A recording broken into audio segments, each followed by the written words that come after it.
ഇന്നും കൂട്ടിയിരിക്കുന്നു എന്നുള്ളതാണ്. ചെറിയ കൂട്ടലല്ല, വലിയ കൂട്ടലാണ്. നമ്മുടെ കേന്ദ്ര സഹമന്ത്രിയായിരുന്ന മുരളീധരൻ്റെ വാക്കുകൾ കടമെടുത്ത് പറഞ്ഞാൽ ക്രൂഡ് ഓയിൽ വില അന്താരാഷ്ട്ര നിലയിൽ കുറയുന്നതിനനുസരിച്ച് അത്രയും കൂട്ടിയിട്ടില്ലല്ലോ.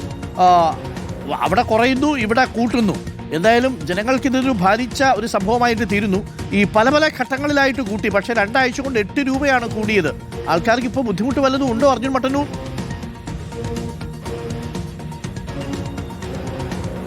Good morning doctor Arunkumar.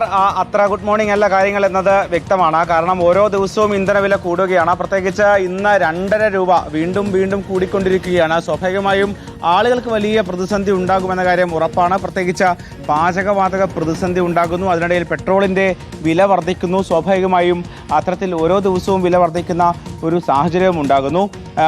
പലരും എണ്ണയടിക്കാനൊക്കെ തന്നെ വരുന്നുണ്ട്. ചേട്ടാ ഡീലറാണ്, എനിക്ക് പറയാൻ കഴിയില്ല എന്നാണ് അദ്ദേഹം പറഞ്ഞത്. എന്തായാലും രാവിലെ വലിയ തിരക്ക് ഈ പെട്രോൾ പമ്പിലും മറ്റും കാണുന്നില്ല എന്നതാണ് ഏറ്റവും പ്രധാനപ്പെട്ട കാര്യം. എന്തായാലും വില ഇപ്പോൾ വർദ്ധിച്ചിരിക്കുകയാണ്. ഏതാണ്ട് 2.5 രൂപയിലധികം വർദ്ധിച്ചിരിക്കുകയാണ്. സ്വാഭാവികമായും ഇന്ന് കൊച്ചിയിലെ വില പറയുകയാണെങ്കിൽ പെട്രോളിന് ഇന്ന് 113 രൂപ 48 പൈസയാണ് ഇന്നത്തെ വില. ഡീസലിന് 102 രൂപ 40 പൈസയും ആയിട്ടുണ്ട്. ചേട്ടാ, വീണ്ടും പെട്രോളിൻ്റെ വില കൂട്ടി. ഇന്ന് 2.61 കൂട്ടിയിട്ടുണ്ട്. ഇന്നിപ്പോൾ 113 രൂപയായിട്ടുണ്ട്. ഏതാണ്ട് കഴിഞ്ഞൊരു 10 ദിവസം കൊണ്ട് 8 രൂപയിലധികം കൂടിയിട്ടുണ്ട്. ഇങ്ങനെ പോയാൽ എന്തായിരിക്കും? ഇങ്ങനെ പോയാൽ വണ്ടി ഓടിക്കാണ്ടിരിക്കണം, അത്രേ ഉള്ളൂ. വണ്ടി ഓടിക്കാൻ പറ്റില്ല, അതല്ലേ അല്ലേ? ഓരോ ദിവസം കൂടുകയാണ്, മൊത്തം പ്രതിസന്ധിയാണ്. പിന്നെ ഡെയിലി ഇങ്ങനെ കൂടി വന്ന വണ്ടി എങ്ങനെ ഓടിക്കാൻ പറ്റും? വണ്ടി വണ്ട ഇല്ലേ?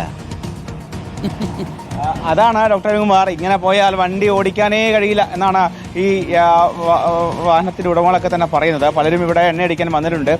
വീണ്ടും പെട്രോളിന്റെ വില കൂട്ടി എന്നുള്ളതാണ്. വീണ്ടും പെട്രോളിന്റെ വില കൂട്ടി.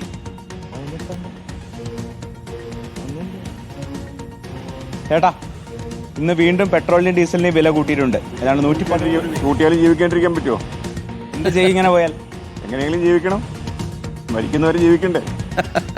അപ്പൊ എങ്ങനെയും ജീവിക്കണം. ഇങ്ങനെയൊക്കെ അങ്ങ് പോവും. 8 രൂപയാണ് കൂട്ടിയില്ലേ? പ്രതിസന്ധി ഇല്ലേ? പ്രതിസന്ധി പരിഹരിക്കുന്ന പേപ്പറിൽ കാണുന്നുണ്ടല്ലോ. ട്രംപ് പറഞ്ഞിട്ടുണ്ടല്ലോ ഉടനെ തീരുന്നുള്ള യുദ്ധം തീരുന്നു പറഞ്ഞു. പക്ഷെ ഓരോ ദിവസം എണ്ണവില കൂടിക്കൊണ്ടിരിക്കും. എണ്ണവില കൂടുന്ന യുദ്ധം കാരണമല്ലേ എണ്ണവില കൂടിക്കൊണ്ടിരിക്കുന്നത്.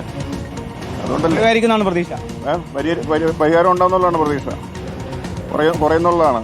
ഓക്കെ അരുൺകുമാർ, അങ്ങനെയാണ് പലരും പ്രതികരിക്കുന്നത്. എന്തായാലും ജീവിച്ചല്ലേ പറ്റൂ എന്നാണ് യാത്രക്കാരൊക്കെ തന്നെ പറയുന്നത്. മാത്രമല്ല വില കുറയുമെന്നൊരു പ്രതീക്ഷ കൂടി പങ്കുവെക്കുന്നുണ്ട്.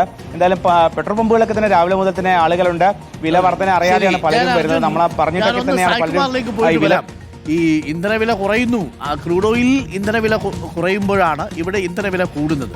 അതാണ് നമുക്ക് മനസ്സിലാവാതെ പോകുന്നത്. യുദ്ധം അവസാനിക്കുന്നു, സമാധാനത്തിന്റെ വെള്ളരിപ്രാവുകൾ പറക്കാൻ പോകുന്നു എന്നൊക്കെ കേൾക്കുമ്പോൾ ഒരു ആശ്വാസമാണ്. ബ്രന്റ് ക്രൂഡ് ഓയിൽ വില $98.83 എത്തിയിരിക്കുന്നത്.